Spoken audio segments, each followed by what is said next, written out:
आपको ये कहानी बहुत अच्छी लगेगी, खुद भी सुने औरों को भी सुनाएं। बदलते रिश्ते। बदलते रिश्ते, सारा सामान समेटकर क्यों जा रही हो? शालिनी ने बेटी की आंखों में देखते हुए बड़ी ही सरलता से पूछ लिया। मुझे पता था कि आप ये सवाल करेगी। चारू ने बड़ी ही बेपरवाही से कहा और अपने सामान रखने लगी तो सरला से रहा न गया और वह बिफर पड़ी। नौकरी लगी है, शादी थोड़े ही कर रही हो जो ऐसे विदा ले रही हो। माँ, मैं आपको आज़ाद कर रही हूँ। अब आप अपने पति और बेटे के साथ आराम से रहिए और मेरी चिंता छोड़ दीजिए। ये सुनते ही शालिनी जैसे आपे से बाहर हो गई तो बेटी के मुंह पर एक तमाचा जड़ दिया। अच्छा किया आपने, अच्छी विदाई दी। एक बात आपको बताऊं कि ये नौकरी तो महज बहाना है। मुझे आप सबसे दूर जाना है। और वह सुबकने लगी। चारू शालिनी के पहले पति की बेटी थी। वह शादी के पहले महीने ही गर्भ में रह गई थी। किसी तरह वहां शादी के 5 महीने निकाले। रोज की लड़ाई व शारीरिक यातनाओं से परेशान होकर आखिरकार शालिनी ने तलाक ले लिया, पर बच्चा पेट में था तो उसे तो जन्म देना ही था। समय पूरा होते ही नन्ही बच्ची दुनिया में आ गई। एकदम विदेशी सी दिखती। न तो वह माँ की परछाई थी और न ही अपने पिता की। पूर्व पति को भी इस बच्ची से कोई लेना देना न था। खैर, नानी ने ही पाल पोस कर बड़ा किया। वही लाड़ दिखाती और अब वह भी हार्ट अटैक से चल बसी तो चारू का मन पूरी तरह भर गया। माँ के साथ रहने आई तो दिल ही न लगा। उसकी पढ़ाई पूरी हो चुकी थी। असिस्टेंट प्रोफेसर के पद पर ज्वाइन करने के लिए घर छोड़कर जाने लगी। बेटा, तुम्हारे लिए मैंने क्या क्या नहीं किया और तुम इसका ये सिला दे रही हो। क्या किया माँ? सारी उम्र अपनी ममता से मरहूम रखा, नानी के पास छोड़ दिया। एक तरह से अच्छा ही किया। अपने पति व बेटे के आगे मुझे पराया ही पाती होगी तभी तो तुम ऐसा कर पाए। ये तुम क्या कह रही हो? मैंने तो तुम्हारी सुरक्षा को देखते हुए। अच्छा, अगर मैं आपकी दूसरी शादी के बाद जन्म लेती तो भी मुझे नानी के पास छोड़ देती।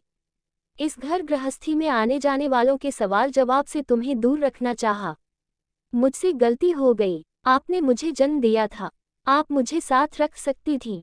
लोग 2 दिन बोलते और तीसरे दिन चुप हो जाते। मैं आपसे ऐसा क्या मांग रही थी? अपना हक ही न, कुछ ज्यादा तो नहीं चाहा। रुपए पैसे नहीं बल्कि आपकी ममता की चाहत थी, जो आपके पास थी पर मेरे लिए नहीं बल्कि अपने बेटे के लिए थी। आप जी भरकर उस पर लुटाती रही और मैं दूर खड़ी आपके प्यार के लिए तरसती रही। क्या इस बात का जवाब आपके पास है? शालिनी के पास कोई जवाब न था। उससे बेटी की अनदेखी हो गई थी। माँ बेटी तो साथ ही रह रहे थे पर दूर के रिश्ते से उसकी दूसरी शादी का रिश्ता आया तो माँ ने समझा बुझाकर उसे ब्याह के लिए राजी करा लिया। वह चारू को गोद में लेकर विदा तो हुई पर उसकी सास उसे स्वीकार कर न सकी। अपनी बेटी के प्रति उनके नजरिए को पहचान कर ही शालिनी ने उसे वापस मायके पहुंचा दिया था। ऐसा न था कि उसे बेटी से प्यार न था। एक माँ का मन कचोटता तो था ही, फिर भी उसे विश्वास था कि वह नानी के साथ सुरक्षित है।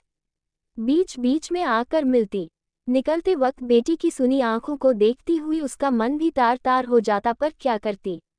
मन को मजबूत कर पति व बेटे में ही मन लगाने लगी। जबकि माँ के साथ पिता और बच्चे को देख चारू ईर्ष्या से भर उठती थी, पर क्या करती। उसे पता था कि उसके पिता यानी माँ के पहले पति ने जो कुछ किया था वह उसी का खामियाजा भुगत रही थी। जैसे जैसे बड़ी होती गई नानी ने सब कुछ बता दिया था। कुछ बातों में वह माँ के पक्ष में थी, पर माँ के प्यार पर अधिकार का न होना ही उसे व्याकुल कर जाता। सच्चाई तो यह थी कि उसका भी मन करता कि वह अपनी माँ की गोद में सिर रख कर सोए, पर शालिनी शादी के बाद अपनी नई घर गृहस्थी में व्यस्त हो गई थी। बेटे का जन्म के बाद तो चारू का रहा सहा भी जाता रहा। सब साथ रहते, हंसते बोलते, पर वहाँ उसका कोई नहीं है और अब जबकि उसकी नौकरी लग गई है वह सारे झूठे रिश्तों को छोड़कर नई जिंदगी शुरू करना चाहती है। हाँ, उसे सारे रिश्ते झूठे लगते हैं। सब कुछ दिखावा लगता है और सहन नहीं होता है। ऐसे भी जितना सहना था वह सह चुकी है। उसे सब भुलाकर अब वर्तमान में जीना है और यही सोचकर उसने वाराणसी के एक प्रसिद्ध कॉलेज में आवेदन दिया और अच्छे अंकों के कारण उसे नौकरी मिल भी गई। वहाँ एक से बढ़कर एक लड़के उसके लिए विवाह का प्रस्ताव लेकर आए, पर उसकी रुचि उस ओर न थी। उसका मन तो अपने बचपन में ही अटका था। खुद को संभाल कर उसने स्वयं को काम के प्रति समर्पित कर दिया। पहले तो अपनी खोज खबर शालिनी को फोन पर दिया करती, पर धीरे धीरे वह भी बंद हो गया। आज सुबह जब शालिनी ने अखबार खोला तो देखा कि चारू की तस्वीर मुख्य पृष्ठ पर छपी है। आगे का समाचार पढ़कर उसकी आंखों से आंसू छलक आए। उसकी बेटी को काशी यूनिवर्सिटी की ओर से रिसर्च के लिए जर्मनी भेजा जा रहा है, साथ ही उसी यूनिवर्सिटी में स्थायी नौकरी भी दी गई है। ऑफर लेटर के साथ चारों की संलग्न तस्वीर देखकर गर्व से उसका सीना चौड़ा हो गया। आज उसे विश्वास हो गया कि उसकी जुझारू बेटी कोई आम बच्ची नहीं बल्कि असाधारण प्रतिभा की धनी है। उसके मन में आत्मग्लानि के ऐसे भाव उठे कि वह अपनी ही नज़र में शर्मिंदा महसूस करने लगी। बेटी के विदेश जाने से पहले अतीत की गलतियों के लिए क्षमा मांगने की इच्छा तीव्र हुई तो बिटिया से मिलने निकल पड़ी। मैं कमजोर थी बेटी, इसलिए दूसरों के अनुसार समझौते करती चली गई। मुझे माफ कर दे मेरी बच्ची। आपका अपना परिवार था जहां मेरा अपना कोई भी नहीं था।